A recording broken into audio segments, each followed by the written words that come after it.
ठाकरे ने अबू आजमी पर निशाना साधा है। समाजवादी पार्टी पर साफ तौर पर यह आरोप लगाया है कि ये बीजेपी की बी पार्टी है। महाराष्ट्र सपा पर आदित्य ठाकरे ने ये बड़े आरोप लगाए हैं। अबू आजमी ने, आपको बता दें, यूबीटी पर सवाल खड़े किए थे, उनकी विचारधारा को लेकर सवाल खड़े किए थे। अब इस पर पलटवार करते हुए आदित्य ठाकरे नजर आए हैं और अबू आजमी पर पलटवार किया और साफ कहा है कि ये बीजेपी की बी टीम है। महाराष्ट्र की एसपी यूनिट बीजेपी की बी टीम है और उनके लिए काम करती है। ये आदित्य ठाकरे बड़ा आरोप लगाते हुए नजर आए हैं। तो एमवीए में महाराष्ट्र में जो रार है वो अब लगातार बढ़ती हुई दिखाई दे रही है। वो कभी कभी भाजपा की बी टीम, यानी यहाँ क्या अखिलेश जी के नहीं, अखिलेश जी अपनी लड़ाई लड़ रहे हैं। यहाँ की जो है वो कभी कभी भाजपा की बी टीम की जैसे बर्ताव करते हैं, वो हमने पहले भी देखा है। और इस चुनाव में भी मुझे ज़्यादा बोलने के लिए आप इस पर ना लाइए, उन्होंने किसकी मदद की, कैसे मदद की, तो सबको जाहिर है। लेकिन मैं ये कहना चाहता हूँ कि कल का जो ट्वीट था वो पहले भी करते हैं, लेकिन हमारा जो हिंदुत्व है स्पष्ट है। हमने कभी ये नहीं कहा कि हम हिंदुत्ववादी नहीं है।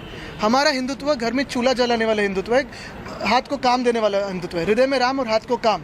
हमें महाविकास आघाड़ी में ये जो ए टीम्स बी टीम्स है वो ना सिखाया, महाराष्ट्र ने देखा है कि हिंदू हो, मुस्लिम हो, सिख हो, ईसाई हो, पारसी हो, बुद्धिस्ट हो, सारे लोगों को साथ में लेके आगे जाने का काम उद्धव बाला साहब ठाकरे इस व्यक्ति ने किया है। और आगे बढ़ते हुए अब बात करेंगे एकनाथ शिंदे की, जहां उन्होंने ईवीएम पर उठाए जा रहे सवाल पर भड़कते हुए बयान दिया है और कहा है कि जीते तो ईवीएम ठीक, हारे तो ईवीएम गलत बताता है विपक्ष। और ईवीएम पर सवाल उठाने पर एकनाथ शिंदे ने यह भी कहा है कि हार का ठीकरा ईवीएम पर विपक्ष अब फोड़ रहा है। शपथ ले लिया, आज शपथ ले लिया, ईवीएम का उनका आक्षेप खत्म हो गया। अभी ईवीएम का घोटाला खत्म हो गया। कल शपथ नहीं लिया ईवीएम के वजह से, आज शपथ ले ली। इसका मतलब ईवीएम का आक्षेप खत्म हो गया क्या? जब वो लोग जीतते हैं, जिनकी जीत होती है महाविकास आघाड़ी की, तब ईवीएम अच्छी रहती है, और हारते हैं तो ईवीएम खराब हो जाती है। अभी हार में झारखंड जीत गए, कर्नाटक जीत गए, प्रियंका गांधी जी जीत गई, या नाना पटोले जीते, कई लोग यहाँ जीते। क्या वहाँ ईवीएम ठीक थी? और जहाँ हार गए वहाँ ईवीएम खराब। ये दोगली राजनीति है। ये अब ये रोने वाली बात है।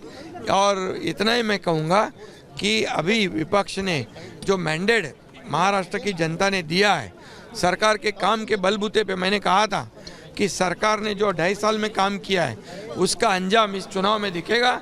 लाडली बहनों ने, लाडले किसानों, लाडले भाइयों ने भरपूर मतदान किया है और इसी के वजह से इतनी बड़ी जीत हुई है। अब इस जीत को स्वीकार करो। तो महागाड़ी में महाराष्ट्र में आप लगातार देख रहे हैं कि किस तरीके की जो खटपट है वो बढ़ती हुई अब दिखाई दे रही है, खास तौर पर चुनावों में हार के बाद। इसी के साथ में इंडी गठबंधन में भी जो दरारें हैं वो अब यहां नजर आ रही है, क्योंकि ममता बनर्जी ने इंडी गठबंधन के नेतृत्व का दावा ठोक दिया है। तो इंडी गठबंधन की दीवार अब दरकती हुई दिखाई दे रही है। देखिए रिपोर्ट के जरिए।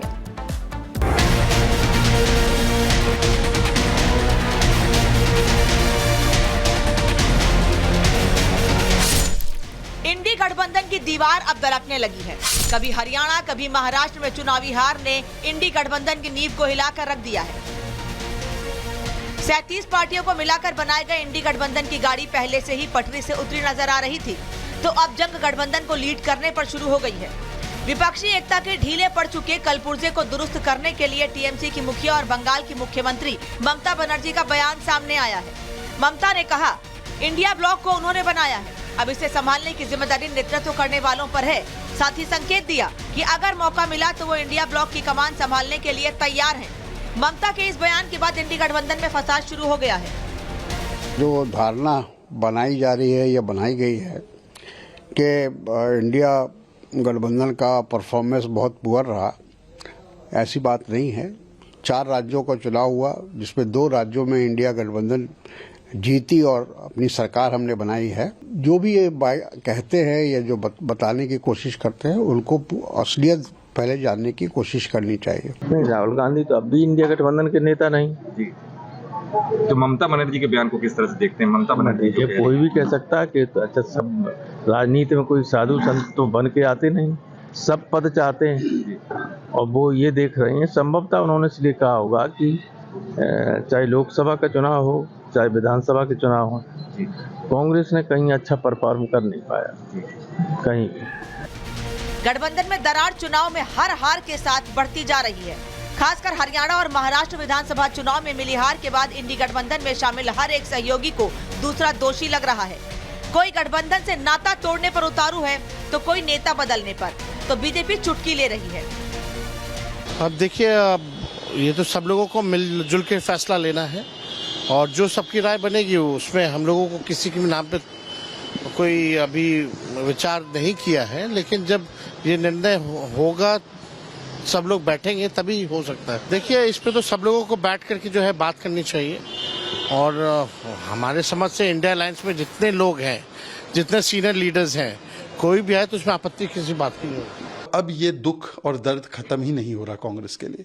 देखिए, कांग्रेस पार्टी दरअसल एक परजीवी है। विक्रम बेताल सीरीज आपने देखी होगी तो कांग्रेस बेताल है, विक्रम के कंधे पर चढ़कर राजनीति करती रहती है। तो सारे विक्रम अब बेताल को उतारने की फिराक में हैं। वो कह रहे राहुल गांधी हमारे कंधे से उतर जाओ, और मुझे लगता है इसी श्रृंखला में शरद पवार जी का भी बयान आया है। कोई भी कांग्रेस के नेतृत्व को स्वीकारने के लिए न जनता न कांग्रेस के साथी तैयार है। पर ये कांग्रेस है जो ताउम्र वही गलती करती रही। धूल राहुल पर थी, कांग्रेस आईना और ईवीएम साफ करती रही। इंडिया गठबंधन बनने के बाद लोकसभा चुनाव के अलावा हाल में हुए हरियाणा, महाराष्ट्र और झारखंड के साथ 14 राज्यों में चुनाव हुए। इन राज्यों में कांग्रेस 3 राज्यों में सीधे तौर पर सत्ता में लौटी, जबकि झारखंड और जम्मू कश्मीर में इंडिया ब्लॉक के साथ जीत का स्वाद चखा।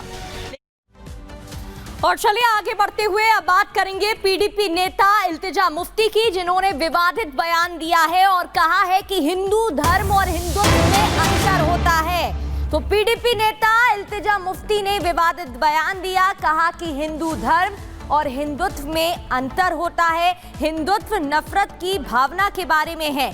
वहीं सावरकर ने हिंदुत्व 40 के दशक में फैलाया। जय श्री राम का नारा अब राम राज्य के बारे में नहीं है। मैं डंके की चोट पे कहती हूँ कि आजकल जय श्री राम, जिस आप राम राज्य की बात करते थे वो राम राज्य का नहीं है। जय Shri Ram is a slogan that's bin associated with lynchings. जब आपको किसी मुसलमान बच्चे की पिटाई करनी है, आप ये स्लोगन यूज करके उसकी पिटाई कर रहे हैं। सो इट्स वेरी शेमफुल कि हिंदुइज्म जो रिलीजन है आप उसको डिस्टॉर्ट कर रहे हैं। और मैंने हिंदुत्व को क्रिटिसाइज किया और मैं डंके की चोट पे कहती हूँ कि हिंदुत्व एक बीमारी है और इस बीमारी का इलाज हमें करना पड़ेगा।